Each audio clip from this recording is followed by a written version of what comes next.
All right, my friends, welcome back to Vision to Vibe, the show where we break down how great events, great experiences actually get made, not just planned, not just budgeted, but felt. And today's guest, folks, I'm excited. He's a guy who's done just about every job in the event world you can imagine, from DJing to running AV to agency side production to leading event production in-house at major brands. He's got that rare 360-degree view of what it really takes to pull off something special. And I got to know this gentleman. I've seen him speak. I've seen how he thinks. I knew right away this is someone who doesn't just manage events, he quarterbacks them. And that's why I want him to speak to all of you, because we are all in the quest for how to bring our visions to a vibe for more of our organizations that we serve. So ladies and gentlemen, without further ado, let's give it up for Evan Babins. Calling in from Ontario, Canada. How you doing, Evan? Well, thanks so much. That was an amazing introduction. I wish everybody would intro me that way. Well, thanks, man. It's something I've learned with a little bit of emceeing and hosting that's something we can intentionally control. If you give people a better pedestal, a better launch pad, they can blast off and reach higher heights. So thanks, man. I love it. Evan, I love it.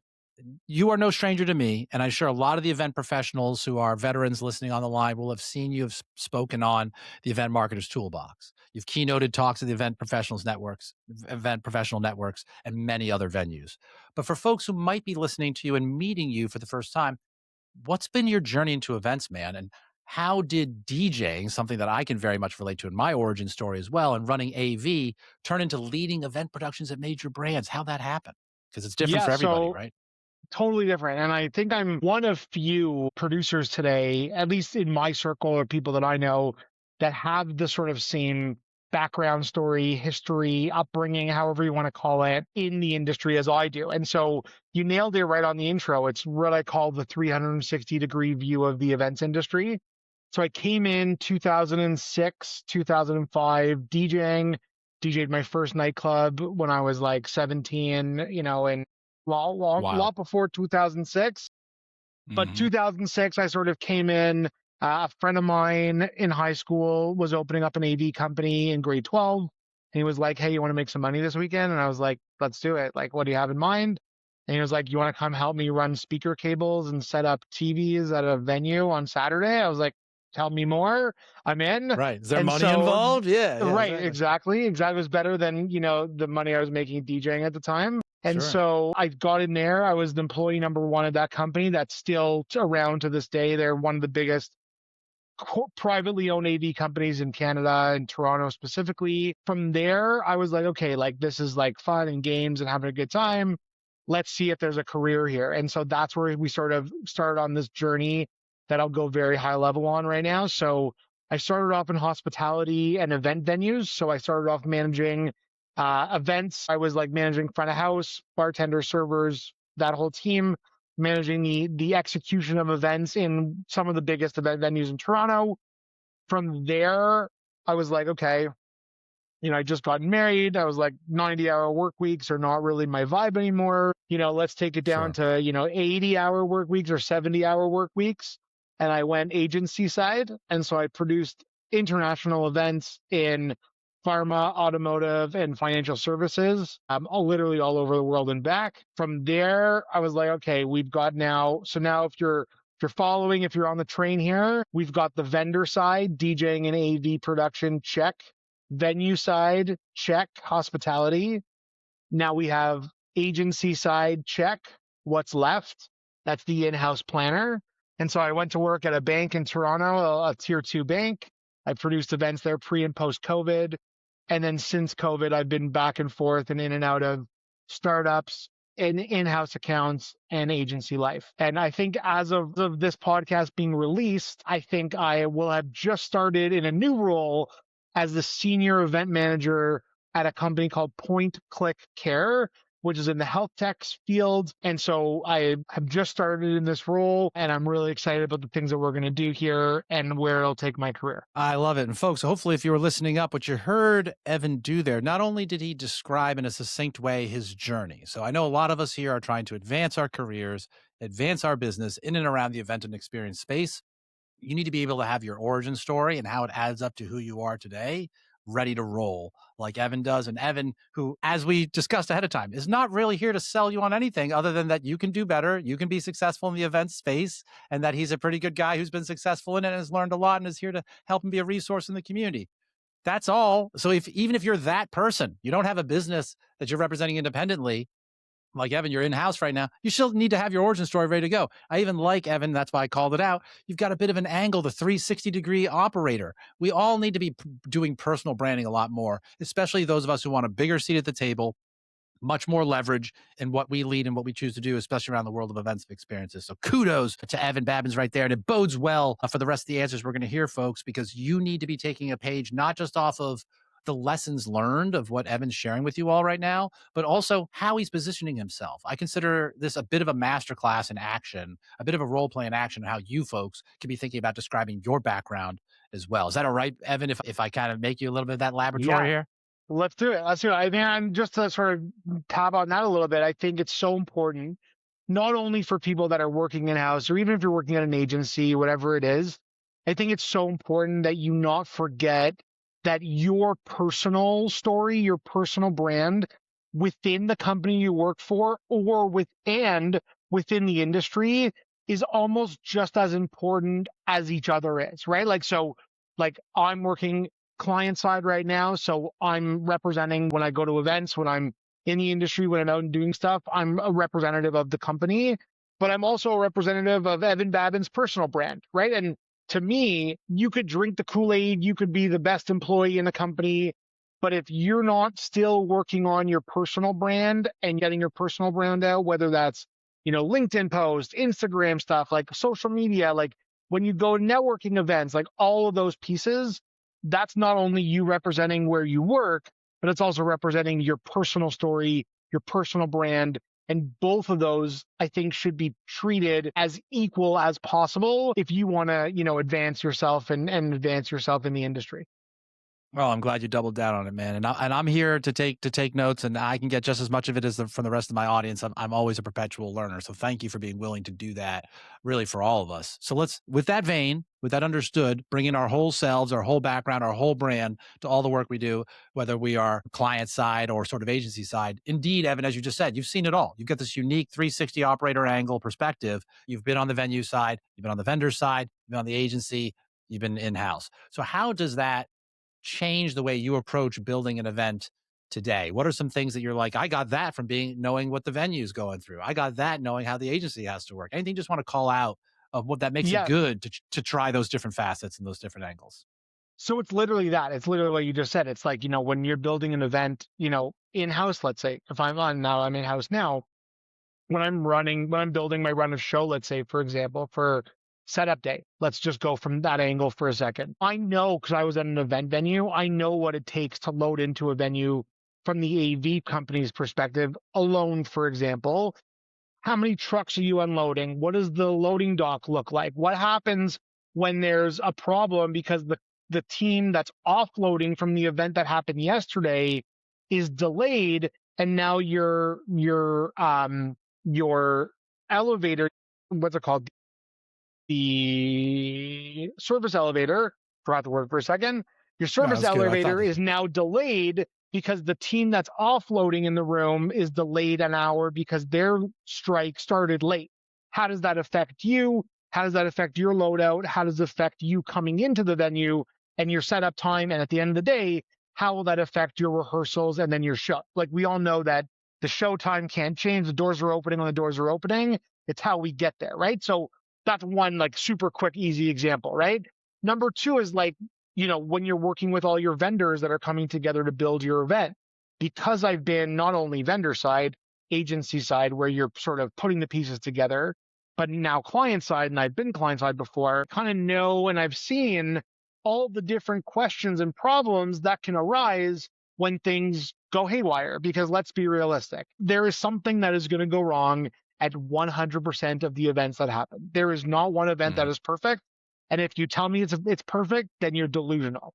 And I hope that ruffles feathers, because I want that to ruffle feathers, because it's not realistic. And there's something that goes wrong, whether it's publicly facing or behind the scenes, that we hope stays behind the scenes, obviously. but there are always things that goes wrong. So it's like, I have that knowledge of being in all these different roles in these different companies of like, okay, let's say you're doing a gala, a gala dinner for an event, right? And your MC, and I am going to pick on an MC just for a second here. Go So for it. I don't love take it. it personally, but your MC's got a script. The script says you have a 2.5 minute intro, and then the wait staff are going to be dropping salads on the table.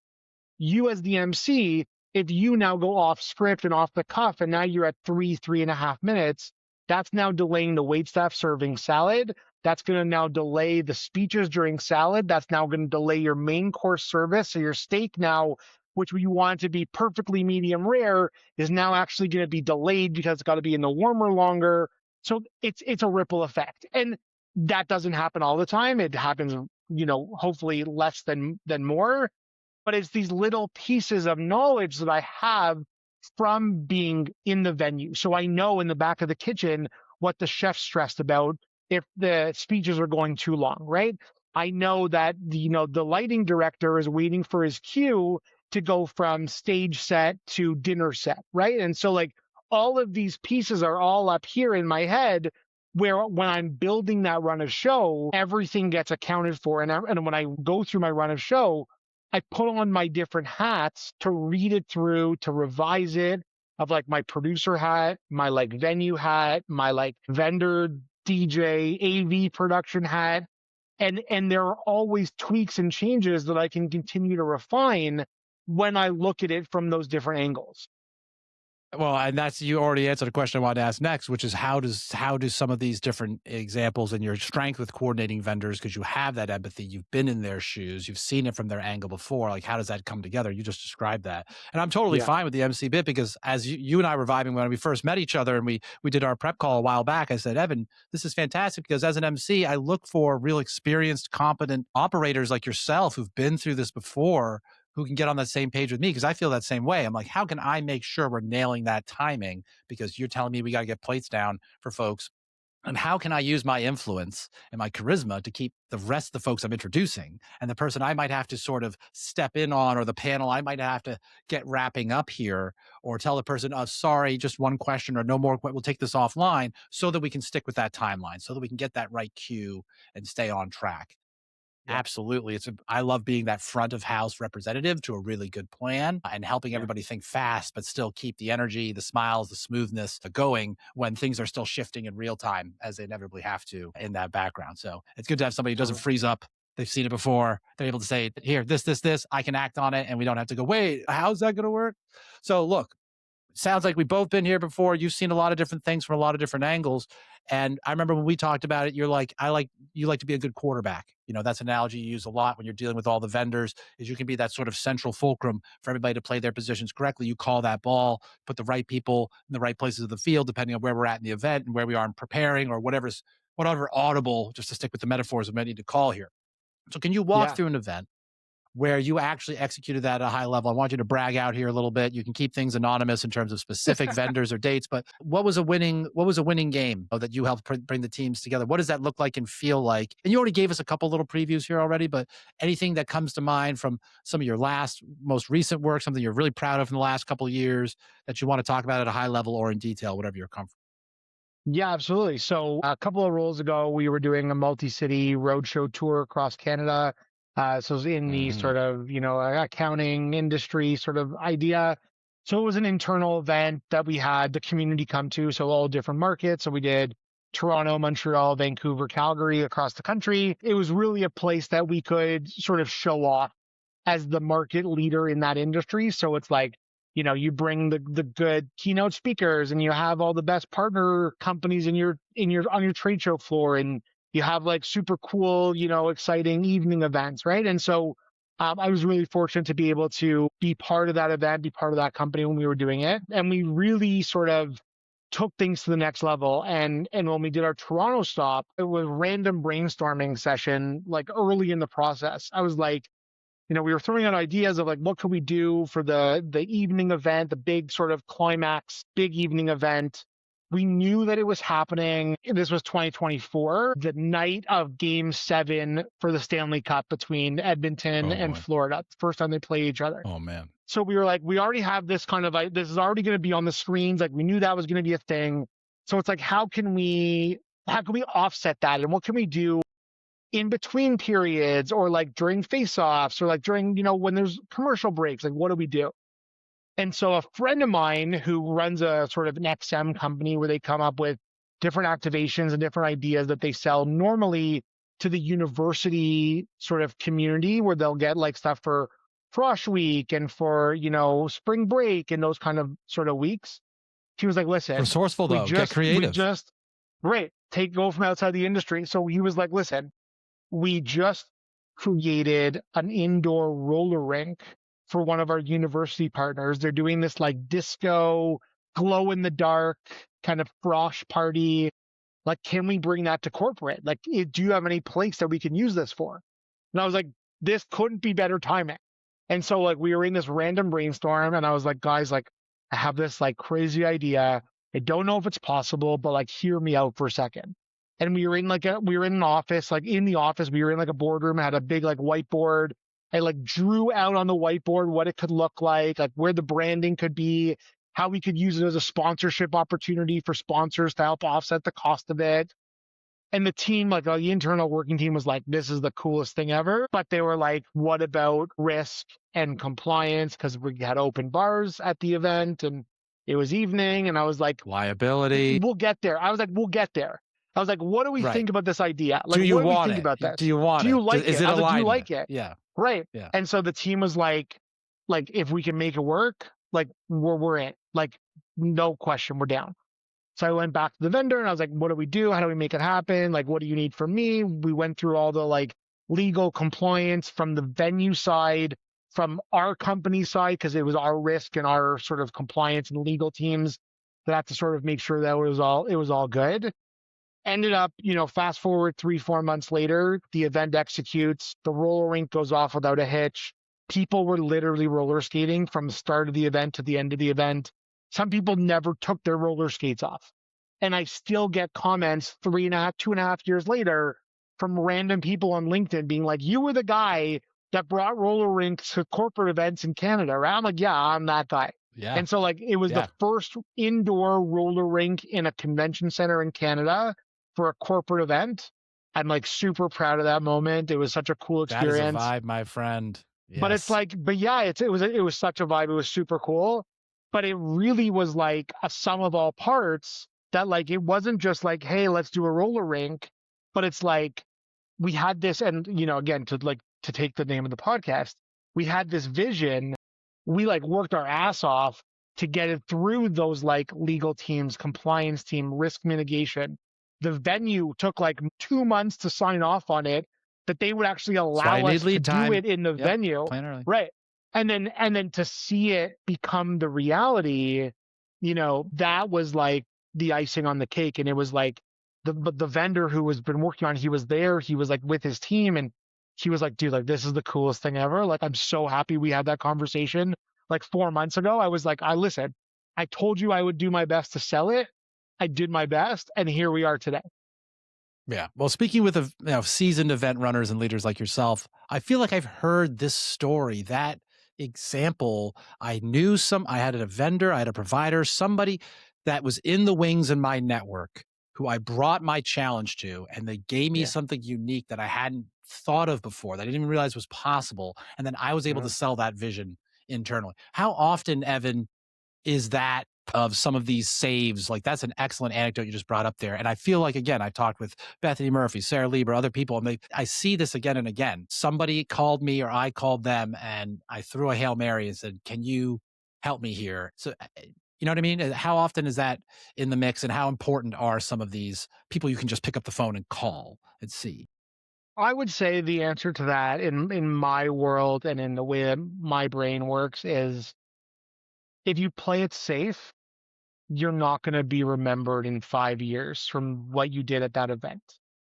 If you take a risk, if you live on the edge, if you know the balance, and sometimes it's very fine between reality and just not humanly possible, And I think a lot of us like have been in that sort of balance many times. But I think, and I'll going back to what I said in the beginning, if you play it safe, if you stay in your box, if you're like, I did this year because we did it last year and the CEO liked it, and so we're doing it again this year, like you're not going to be remembered. Like no one remembers No, that, right? Like no. for And a your events very on quick borrowed example, time, I was going diminishing to say returns.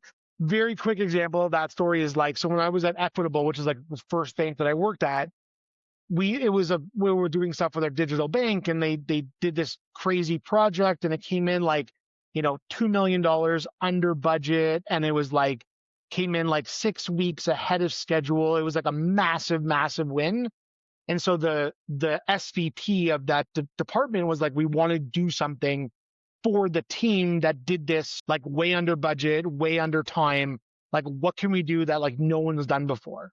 And I was like, let me go back to a vendor partner. I went to my swag company at the time, and I was like, I need something that nobody has done before. Like, budget aside, no money, like it's an unlimited budget. Like, what do you have? And they came back and they said, what if we did custom Converse shoes fit to size to every single person, decked out in the company, the logos and like the branding and like everything. And it was a crazy project. We had to get people sizing, and it was like a whole thing.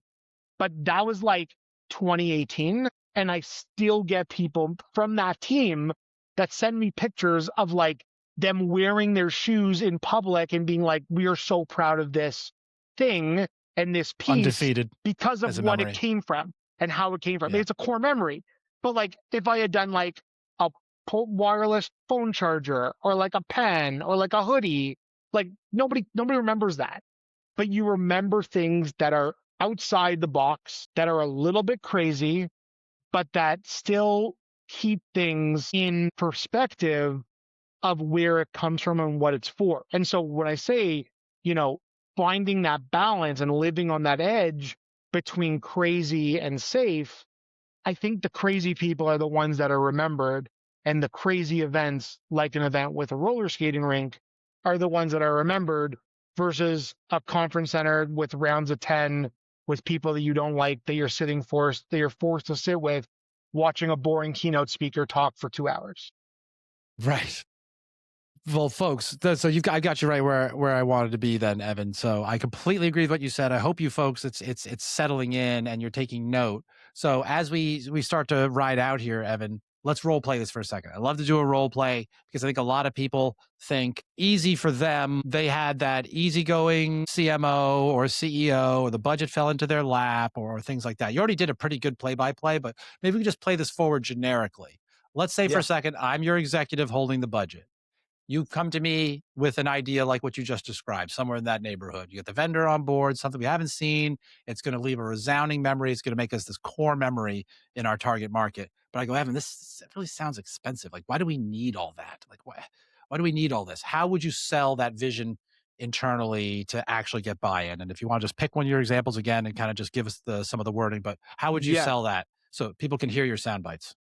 for sure. So I think it comes down to, and the conversation has to go in sort of two different directions. Number one, first part of the conversation leads around what's the value and what's the return on the investment. So if I'm telling you that, we're going to do these custom shoes, they're going to be $150 a piece.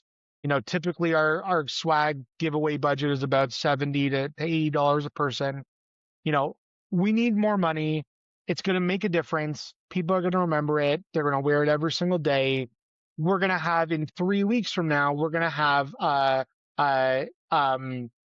theme day at the office that is like, wear your favorite piece of clothing. Wear a piece of clothing that you have a memory from. And we're going to tell it to the whole company.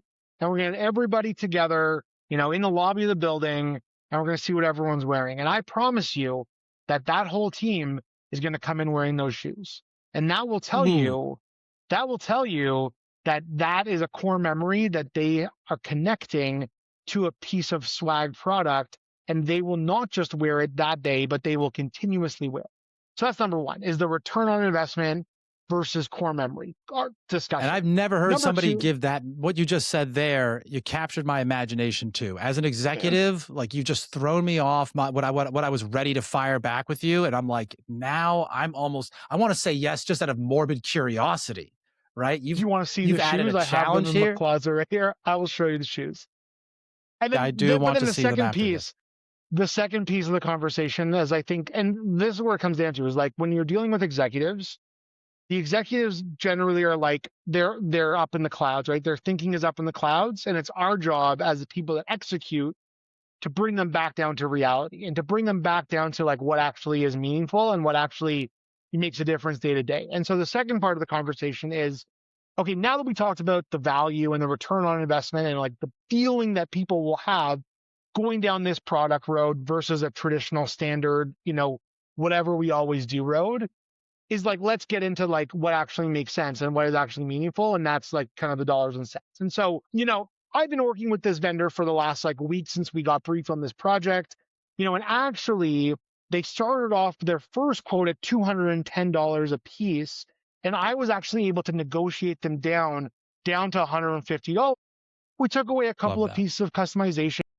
Everyone will have the same laces, we'll have all the same back tongue on it, but everyone will have the customized front tongue, and the side panel on the shoe will all be custom. And actually inside the shoe, we're actually going to engrave and we're going to stitch everyone's last name in the shoe that the company has given me as a value add for free, as long as we book this order and we do this product done and we get it done, in the next 2 weeks. And so I think, not only my negotiation skills with this company, but also the fact that I was able to negotiate and add extra value that is like almost a hidden piece that someone has to find when they see their name inside the shoe. But not only that, when the shoes arrive at everyone's house, we're going to make sure that they're turned upside down so they can see on the inside of the shoe their name. As soon as they open the box, that's the first thing they're going to see before they unwrap the tissue paper. And so knowing that and knowing what they're going to see and how we're going to present it and how we're going to package it, I think we have tremendous value out of from the company. We've been able to negotiate an incredibly reasonable price from their initial offer. And so with those dollars and cents in mind, I really think we should move forward with this project. That's how I would sell. Masterclass here, folks, because what that second half that Evan included, right? Don't you see it? It showed the executive that he's in control. The executive does not have to step in and do sales blocking and tackling, vendor management blocking and tackling, contract negotiation, on the job training with Evan. Evan already anticipated that. He already showed the executive he got the best value possible. The only other things that were popping around in my head, Evan, and I doubt there's nothing to stop this freight train of logic you just sent down the track, would be, because I feel like every executive or buyer or decision maker I've worked off of seems to imply the next two questions. One is what you're suggesting very much on trend with what the market is telling us? Are we skating to where the puck is heading with this idea, Evan? And yet, so they're kind of looking for like social proof and like peer validation. And yet, could you assure me we're not going to look like a lookalike, even though we're harnessing trends, even though we're kind of going with the market, but we're still in the front, right? This is still ahead of, this isn't cliche yet, right? Do you ever get questions like that in and around this conversation? Yeah, what would you say? For sure. I mean, yeah, definitely. I mean, I think it's important that you aren't, especially when you're dealing with like competitive brands in your space, you want to make sure that you're doing things differently, but also staying current in what's going on in the market. So definitely you get that. It's the same balance. It's like, if let's say you're working at Pepsi and, you're doing a trade show booth and you're giving out whatever hoodies, let's say, but then next to you is the Coca-Cola booth, but they're also giving out hoodies. Like how you're going to look, who looks bad, right? I think that comes down to customer affiliation and customer allegiance as to who a customer thinks copied who. But if because you have heard, because you've seen that other trade shows that Coke was at, that they've done hoodies, maybe you come in and you do custom spray painted trucker hats, or you come in and you do, sling bags that go kind of around here. So you're like still playing to like the apparel sort of world, but you're saying, okay, you can stay with the hoodies, but we're going to go in this direction, but we're still staying within apparel because that's what we know the environment and the consumer looks for and wants at these trade shows. Has Evan Babins seen this movie before, folks? Yes, he has. Listen to this off the cuff. Can't make this up, gang. This is battle tested. He's been in the boardroom, been on the whiteboards, winning budget, winning buy-in for ideas. He's got proof in the pudding to show it. Evan, last round here. I want to do a little lightning round with you because it's so great to have a veteran like you. You've got so much knowledge and experience off the cuff. I just got a few different event-related questions for you just to see what your reactions are. Let's see what our sound bites look like, and then we want to tell folks how to get into. All right, here we go. So, lightning round. Evan, what's one thing event teams should be investing more in right now and one thing they should stop wasting money on? What comes to mind? Stop wasting money on shit swag that nobody likes that goes in the landfill. And I would say start investing in more people so your teams aren't stretched thin and get burnt out. I think both of those would be very well received by the participants and the audience. Those are two great investments I think the audience is crying out for as well. What's the biggest mistake, Evan, you found? Because I know you're a vendor quarterback extraordinaire. What's the biggest mistake people make when working with vendors in the events industry?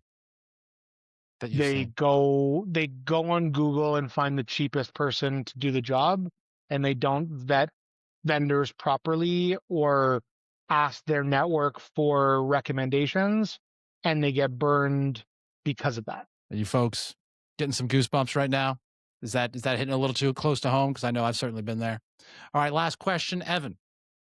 Finish the sentence. The difference, in your opinion, between a good event and a great one comes down to it's just all about what comes to strategy. And I will say strategy is the differentiation between we did it this year because we did it last year, and we're doing an event because of we want to teach people something, we want to entertain people, we want to make people feel something different from the moment they walked in to the moment they walked out. And strategy is the difference between sponsors and partners offsetting costs of the event because they know they need to be there versus you having to find money to cover costs that you didn't plan for because your sponsors pulled out because of what happened last year. All of that comes down to strategy, and everything from the moment you get a brief, whether it's an RFP, whether it's the CEO comes to the marketing team and says, we're doing a conference in a year and you got to put it together, whether that's the company's holiday party, whether that's a meeting that the CEO has with the board of directors that you're planning, all of it, no matter what it is, if there's no strategy involved, it will not go well, number one. Number two, you will make mistakes because you haven't planned for things.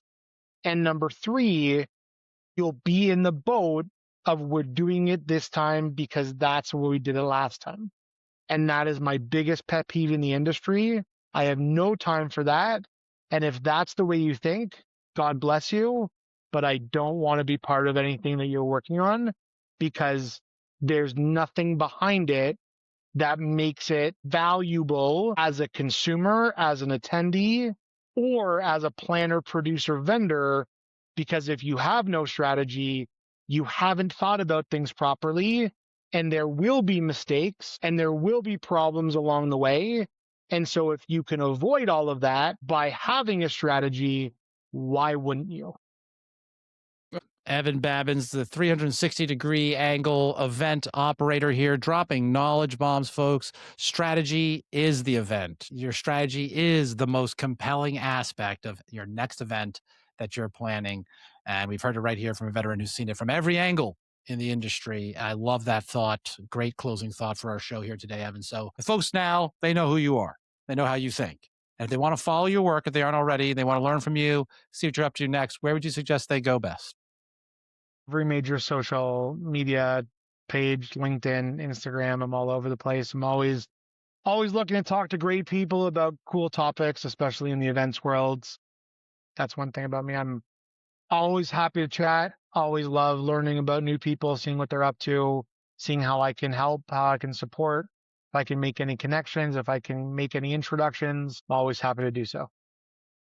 And Evan's guesting on my podcast here, folks, is proof right here in the pudding. We were in some common event professional networking groups. He saw that I had a podcast and I was interviewing other professionals, trying to put best practices and show people different angles on this industry as I'm learning and growing, and all of us are learning and growing together.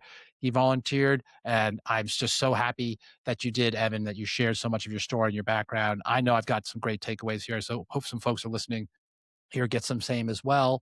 And we wish you the best of luck in this new chapter, this new venture here, which is also a little bit of a slightly different vertical that you'll be bringing all of your hard-earned skills and experiences into. So can't wait to see what you'll come up with next, Evan. Thanks for being on the show. Thanks so much. I really appreciate it.